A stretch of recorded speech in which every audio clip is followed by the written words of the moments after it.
রাধে রাধে বন্ধুরা, এখানে এসে তো মেয়ের একটু বমি করলো, তারপর একটু জল টল দিয়ে বসানো হলো। তারপরে ওর পাপি তাড়াতাড়ি করে ঘুগনি, পাউরুটি, ডিমের অমলেট এইসব খাওয়ালো, ওকেও খাওয়ালো, আমাদের সবাইকেও খাওয়ালো। খাওয়ানোর পর তারপরে আমরা এখানে একটু ঘাটাঘাটি করলাম, তারপরে অনেক ফটো তুললাম, তারপরে চলে গেলাম আবার আর একটা সাইট সিনের দিকে।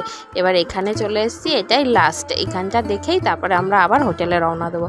তো এখানে সবাই যাচ্ছি, আর এখানে দেখে একটা শুটকি মাছের দোকান, কত শুটকি মাছ ঝুলিয়ে রেখেছে। আর আমার কর্তা বলছে, নেবা নাকি একটা শুটকি মাছ, দেখবা নাকি লোটে শুটকিটা নিয়ে? আমি যে চুপ করো, কোনো লোটে শুটকি নেওয়া হবে না, কোনো শুটকি মাছই হবে না, এইসব বলে তারপর একটু ঘুরলাম। এখানে আসলে একটা মন্দির আছে, আর ওই পাশটা হয়তো সমুদ্রের দিকটা দেখা যায়, কিন্তু আপাতত একটা কাজ হচ্ছে, তাই জন্য পুরো আটকানো। তো এই মন্দিরে আসলাম, মন্দিরে এসে একটু প্রণাম করলাম, ওরাও সবাই একটু পাশ দিয়ে ঘোরাঘুরি করলো, আমরা একটু ঘোরাঘুরি করলাম।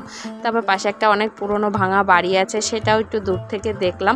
তারপরে আবার হোটেলের দিকে রওনা দিলাম। আর হোটেলে গিয়ে কী করলাম দেখার জন্য তাদের সাবস্ক্রাইব করে দাও।